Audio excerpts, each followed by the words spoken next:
Staying alive, staying alive, ooh, ooh, ooh, ooh, staying alive. It's sequel to Saturday Night Fever. It's time to check out an awful movie.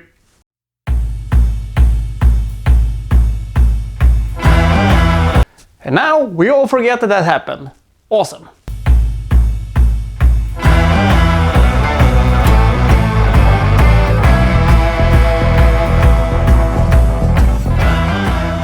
This movie takes place 5 years after the original movie Saturday Night Fever, and we are going to have to see Tony Morano's trot to new successes. He is going to become a Broadway star, and he is going to become a dancer, and he's going to be the biggest star on Broadway, taking place in slightly outlandish, no, strike that, and he's going to take part in the most outlandish of all Broadway sequences in the history of time. And we're gonna see everything of this, and we're gonna see him basically become showgirls. Yeah, this movie shares a fair amount of tropes with showgirls. God help us. Because basically we're switching topless shows with topless shows. We're switching Las Vegas to New York. Awesome! We're switching awful character to another awful character. Okay, we switch awesome director with Stallone. Did you direct this one? Yeah, this is one of Stallone's least known directorial works, I would say. And props to Stallone, at least he makes the movie look good. I mean, 1983 in New York, he makes it look good. But the problem is the plot.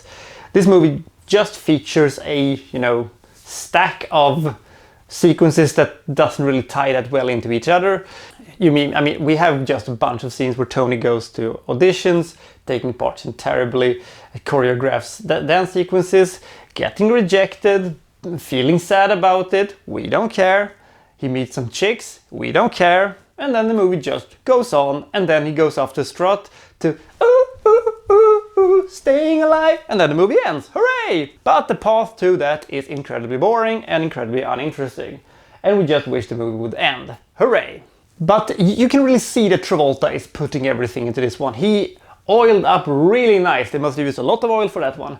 And he has gotten into terrific shape.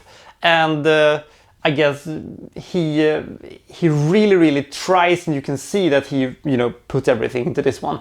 But it doesn't save the thing. It doesn't work. At this point, Travolta has still not morphed into the lunatic chubby John Travolta, the best Travolta. So we're stuck with this diet version of him.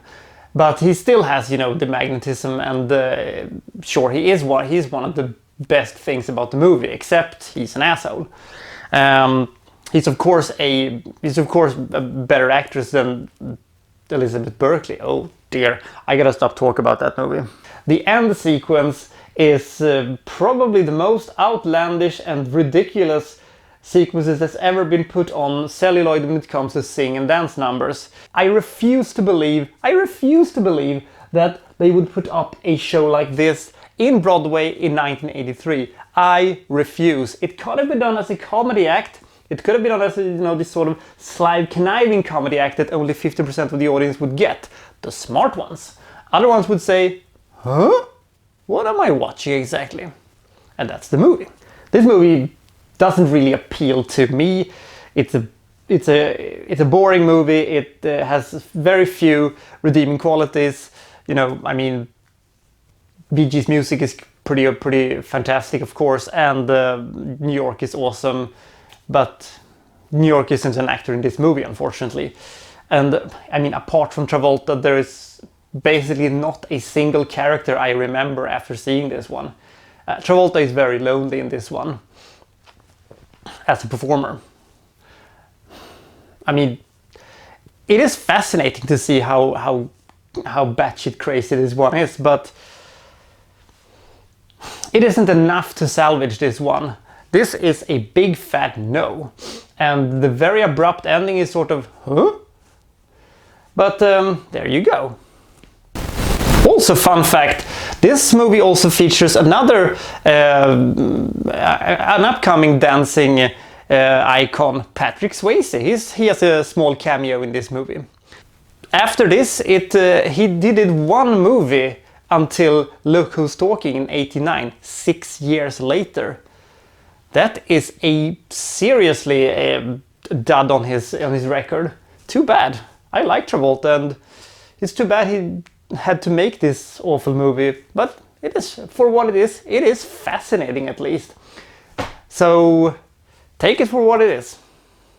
With a 0% on Rotten Tomatoes, you would probably assume I would give this an even lower score than I'm going to do.